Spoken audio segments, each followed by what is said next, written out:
Parks and museums are a great way to learn about Taiwanese culture. Let's go to some.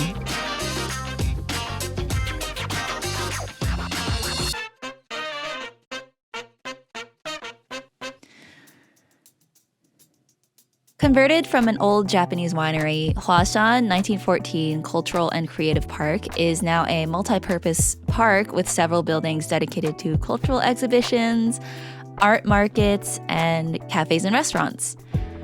It's really cool seeing how they repurpose the old buildings, and every time I go here, I can spend hours looking at all the local artist shops, taking pictures.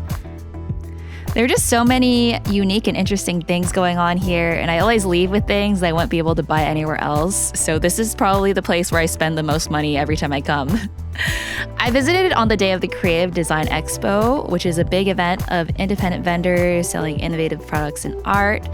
But before I went there, I had to get some lunch at Tang, which is a tea house chain famous for being the original inventor of boba. This one in particular is not the OG location and actually opened fairly recently because I don't remember it being there last time I visited. Maybe it's been around for like a year or so.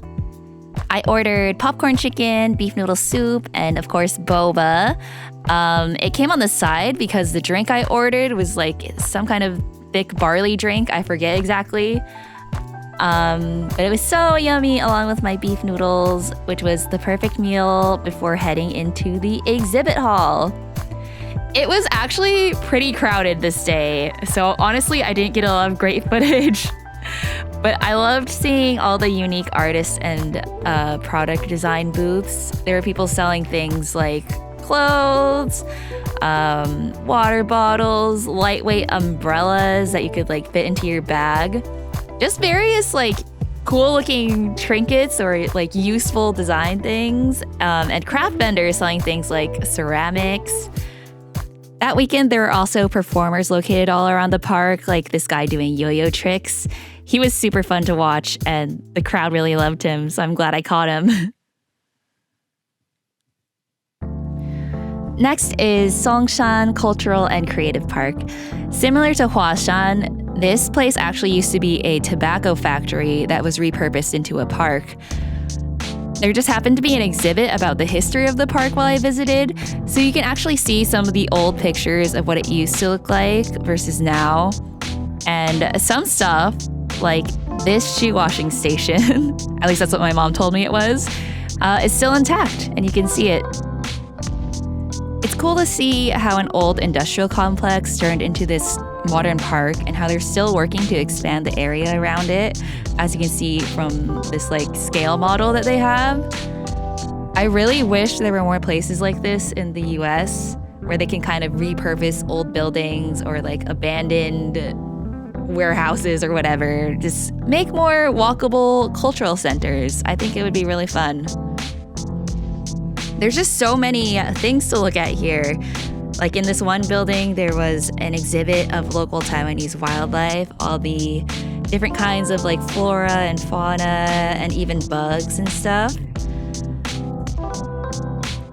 There's even the Taiwanese Design Museum, which is part of this building. And just like walking around, you can see various sculptures, really cool displays of art, pretty much everywhere you go. Even the gift shop, which is where this display is from, you can actually buy these, what do you call it, contraptions, I guess. I really wanted to because it looked really cool, but also very complicated. This large building on the side of the park is S-Light Spectrum, or Chengping, which is a really well-known bookstore chain in Taiwan. This is not the only location that they have, but it is one of the larger ones. And even though it's called a bookstore, the inside is kind of more like a big shopping mall, with some floors dedicated to books and stationery, but also artist pop-ups, like this Satoru Koizumi one, which looked really, really fun. I love this Stitch one in particular, the Stitch alien boy. It's so cute. Again, I didn't get much footage here because of the people, but this is a picture of the bookstore mascot, little rabbit. And in yet another building outside the bookstore, there was another market, really similar to the Design Expo from Huashan, but a little bit smaller. But same idea, independent vendors selling their products. I just love this because it really gives you the feeling that you're shopping local and supporting a small brand or an independent artist. And yeah, like the stuff you get here, you're not gonna find literally anywhere else. So yeah, Songshan Cultural and Creative Park really has it all. From shopping, cool things to look at, history to learn about. You can really just spend the entire day here, which is what I ended up doing.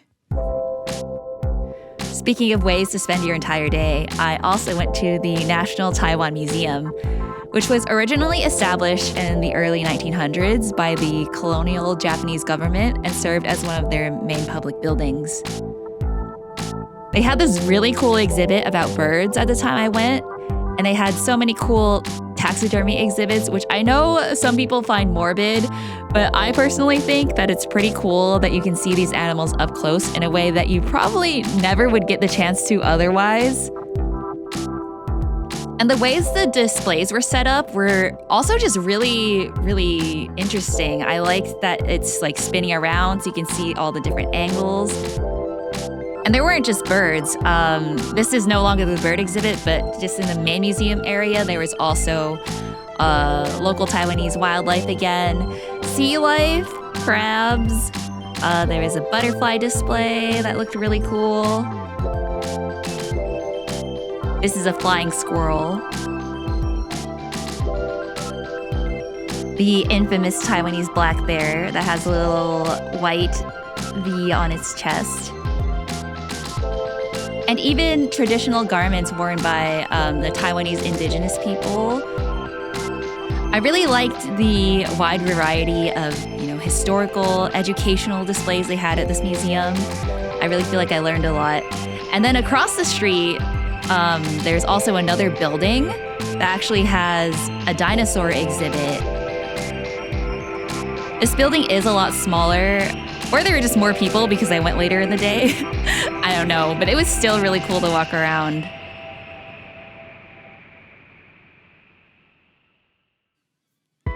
Finally, I went to the Taiwan Museum of Fine Arts. I especially love art museums because it's so fun and relaxing to just kind of stroll through and take everything in. And I always feel like I come away enriched, or I learned something, or just feel really inspired by all the art that I saw. This time when I went, they had an exhibit on Edward Yang, who is a famous Taiwanese director, who I actually had never heard of or watched any of his movies before coming to this museum, which I'm really ashamed to admit that I had never even known about him, especially after seeing his life's work and scripts and storyboards.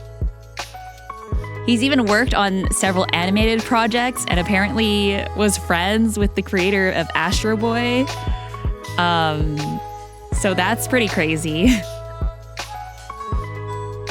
He also apparently started his own animation company that would do ads and stuff using Adobe Flash.